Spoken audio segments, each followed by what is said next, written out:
We're ordering because we're doing live streaming later and we don't want to eat. We don't want to cook. Yeah, we don't wanna cook kasi wala lang. True. Ayan na po guys, yung in-order niya sa sa Pokirito. Maganda siya tingnan pero hindi siya kaaya-aya sa akin kainin. Joke. Hindi ako makain ng gulay kasi pwede naman pero selected gulay. Si Kim gustong-gusto niya yung gulay talaga. I'm a lover of all gulays. Totoo. Sarap yan. So, matutulog na kami. Hindi kami nakapag-vlog pala kanina kasi hindi ko alam na busy kami. Tapos, bakit ka ba na busy? Nagluto pala si Kim kanina ng dinner namin. Kaninang umaga, hindi ako nagising ng maaga. Kasi dapat in office ako ngayon. Pero hindi ako nagising. Kaya nasa bahay. Late siya, guys. Tinatawagan ko siya kanina 8 a.m. Hala, ba't wala pang sagot? Ay, nako. Tulugan si Ates. Anyways, ayun nga. Pero, ayun, kaya nag-work from home lang ako ngayon. Tapos, nag-dinner kami ng, ano ba yung dinner natin ulit? Minudo. Sweet and sour. Sweet and sour pala. Sweet and sour, fish. And then, wala namang ganap ngayong araw na to. Wala, umulan lang na malakas. Oo. Kahapon, nag-file ako ng taxes ko. Kahit na super last minute na. Wala akong babayaran this year, guys. Salamat naman! Congratulations! Thank you. So, I'm happy about that. Tapos, ewan ko, hindi nila alam yung week natin ngayon this week. Medyo busy, no? Yeah, medyo busy yung week namin this week. Yeah. Pero i-update pa rin namin kayo for sure. Mag-update pa rin tayo. Kahapon, Monday ba kahapon, no? Oo, Monday kahapon. Yeah, Monday kahapon in office si Kim. Tapos, May 2nd kahapon. Ngayon, May 3rd. Oo. Tapos, bukas is Wednesday already, guys. Parang ang bilis-bilis ng... Midweek. Oo. May the 4th be with you tomorrow. Parang ang bilis talaga ng mga oras, mga araw ngayon lately, no? Totoo. Tapos mag-weekend na naman. Busy pala kami ngayon. Oo nga, may may lalakarin sana kami ni Kim kaso hindi na tutuloy-tuloy kasi nakakalimutan namin na may lakad pala kami. Hindi, kahapon pala nag-grocery tayo. Kaya, na-busy kami ng gabi. Tapos, nag-live kami kahapon. Kaya na-busy din kami kahapon. Tapos, today, nag-meeting ako after work. Oo. Guys, kung hindi nyo napanood yung live namin, up pa rin siya. Panoorin nyo. Mga 9 ata kami. 8 ba yung nag-start dito? Vancouver time. 8.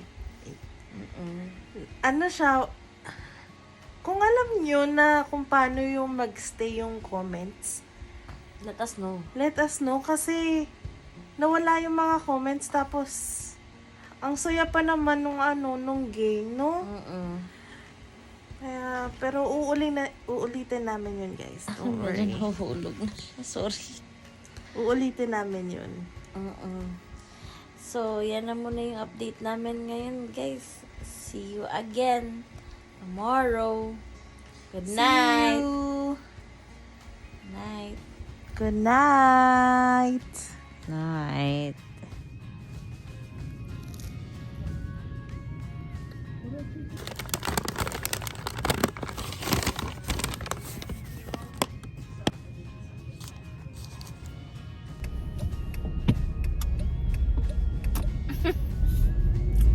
Look at that.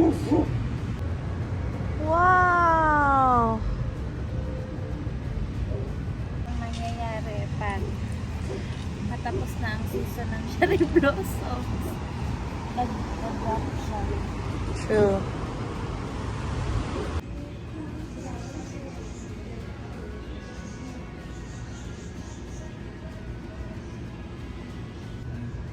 Hindi siya natatakot. Skinny pig.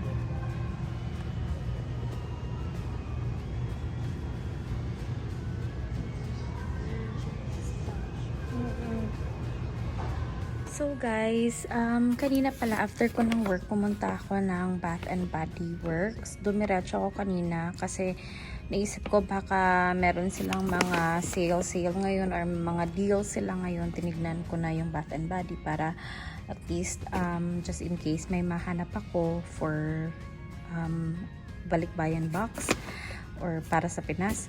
And true, nakabili ako, may sale sila ngayon, sabi doon, buy 3 ng any body, ano ba yun? Body care ba yun? Buy 3 and then may makukuha kayong libre na 3. Ito, bumili din ako ng mga maliliit na sanitizers. Yan. Sorry, dito na ako nag-haul kasi nalubat ako kanina eh. So, bumili ako ng 6 na ganito. Bumili ako ng 6 na ganito. And then, bumili din ako ng mga ganito. $1 lang to. Ito, buy 6 for $10 ata. Yeah, buy 6 for $10. I think yung isa is $2. Ito, ang ganito, mga holder, $1.50. Yan yun. Bumili ako ng 1, 2, 3, 4, 5, 6, 6. Bumili ako ng 6. And then, bumili din ako nito, antibacterial hand spray. Ito, hindi ko ipapadala sa Pilipinas to. Para sa amin to ni Kim. Gusto kasi namin to. Hinahalo namin sa alcohol talaga. And then, ito yung mga binili pala. Ito yung binili ko. 6 na mga ganito. Iba't ibang fragrance. Iba't ibang flavor. 6 siya kasi nga buy 3 and then you get 3 na free. Buy 3 and then free yung 3. So ayun na nga, inaantay ko si Kim ngayon. Yung box pala inuunti-unti ko, bali hindi namin siya binili ng isang buong araw, parang kung ano lang pwede naming masali sa box, yun yung ginagawa namin.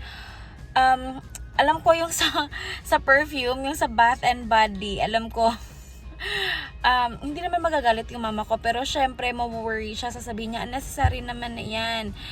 Magpapasalamat yan siya, sasabihin niya, thank you. Pero, minsan kasi, hindi mo maiwasan sa kanila na,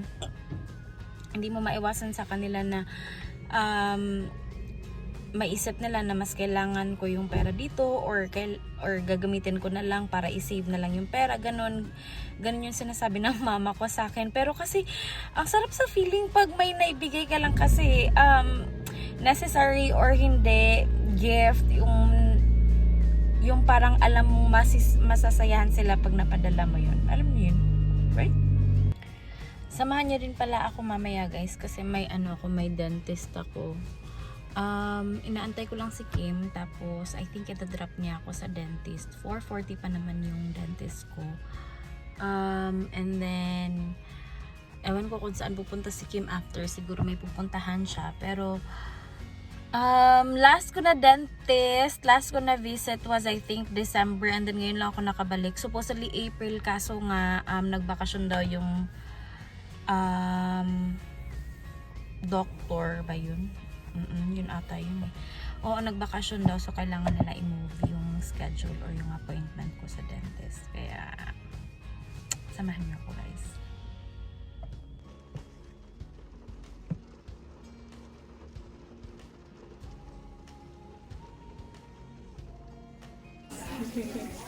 Those are my beautiful I'm just in the car waiting for Kat at the parking lot at her dentist. So yeah, it's raining right now, and I have eye bags because we slept so late last night. Yeah, So we're just waiting. I'm just gonna wait. And do you hear the rain? So I might take a nap because it sounds so good. But anyways, I'll just check in later.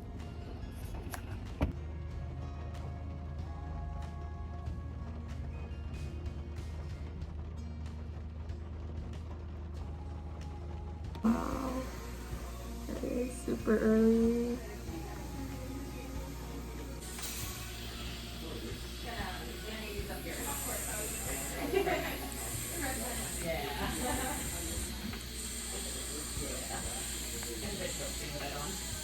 It looks a bit scary. So guys, pauwi na pala kami. Natapos na yung dentist ko.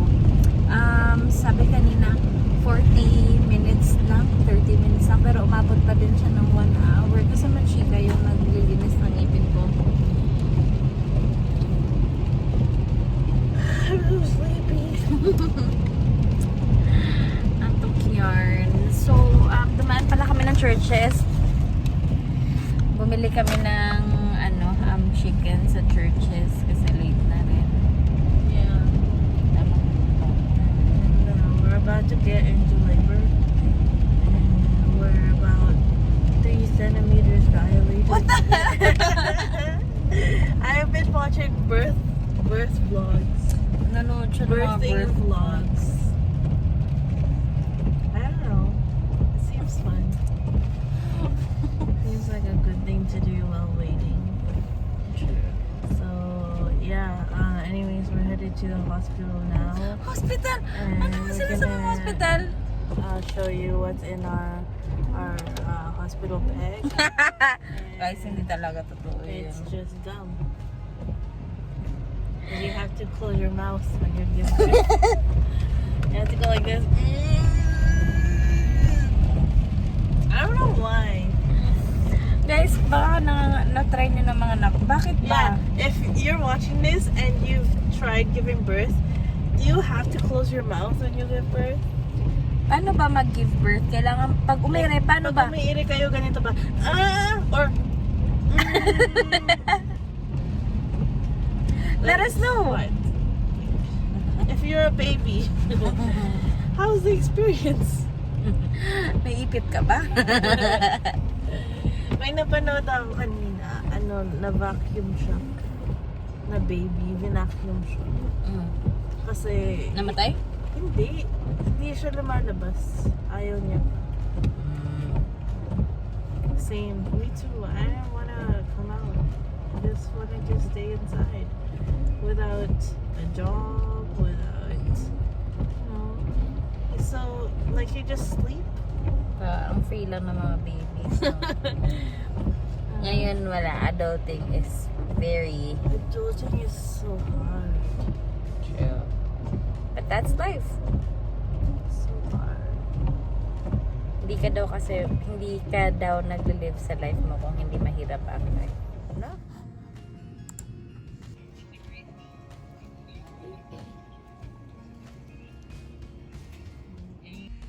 Hi!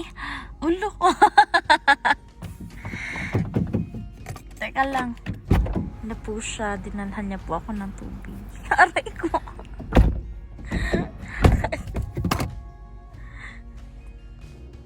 Tapos, bakit? Alas kami. Tapos sabi niya, Hello, everyone. Can you see like the chin hairs that I have? I don't know. Anyways, I'm just gonna end this vlog because Kat is talking to someone, like family in the Philippines, and I'm editing and want to finish it right now, so I am going to finish it. Thank you all for watching, and hi Carmela, if you haven't heard that in a while. Hi Carmela, I miss you. Hi Moyer, if you're watching, I miss you. And hi Martina and Lali. Yeah, I guess that's it for this vlog. It was just a busy week. We did a lot this week, and my takeaway from this week is that sometimes it's healthier to agree to disagree than to fight for whatever you're fighting for, because relationships are also important. Yun lang naman, guys. Thank you all for watching our vlogs. And we have 380 subscribers, which is crazy kasi hindi naman lahat dun pamilya namin. Kaya pretty cool experience that we have followers now. And I hope that you guys enjoy it, especially our weekly vlogs, because we rarely remember to vlog or to record things, but we try, and we're still trying to get the hang of it. But yeah, thank you all for watching, and we'll see you tomorrow on our 7-minute Sunday vlog. And yeah, I hope that you enjoy that one too. I look forward to your comments, concerns, and requests. Thanks.